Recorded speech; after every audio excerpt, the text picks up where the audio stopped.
માર્કેટની પરિસ્થિતિ જોતા હમણાં મારો વ્યૂ વેઇટ એન્ડ વોચનો છે, પણ જે એક સ્ટોક મને અત્યારે ઘણો અંડર વેલ્યુ દેખાય છે એ છે આઈસીઆઈસીઆઈ પ્રુડેન્શિયલ લાઈફ ઇન્સ્યોરન્સ કંપનીનો સ્ટોક. રિઝલ્ટ પછી થોડી આપણે વીકનેસ જોવા મળી રહી હતી, તો હું અત્યારે લોંગ ટર્મ માટે મને એક ઇન્સ્યોરન્સ સેક્ટર ખૂબ સારું દેખાય છે અને હું એવી હોપ કરી રહ્યો છું કે બજેટમાં ઇન્સ્યોરન્સ સેક્ટરને ગવર્મેન્ટ એક બૂસ્ટ આપશે, કારણ કે છેલ્લા જે 2-3 ક્વાર્ટરના આપણે રિઝલ્ટ જોઈએ એ પ્રમાણે ઇન્સ્યોરન્સ સેક્ટર એક ગવર્મેન્ટ તરફથી એક બૂસ્ટની રિક્વાયરમેન્ટ છે.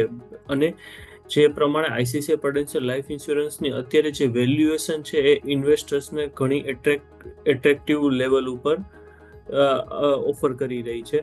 અત્યારે ICICI Prudential Life Insurance around 591ના ભાવ પર ટ્રેડ થઈ રહ્યો છે અને મારો ટાર્ગેટ રહેશે, આ મારો 1 મંથનો હોલ્ડિંગ પીરિયડ રહેશે અને મારો ટાર્ગેટ રહેશે 660 અને સ્ટોપ લોસ રહેશે 570.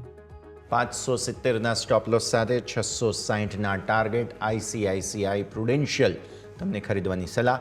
રેકમેન્ડેશનના લેવલ્સ તમારા સ્ક્રીન પર નજર રાખો.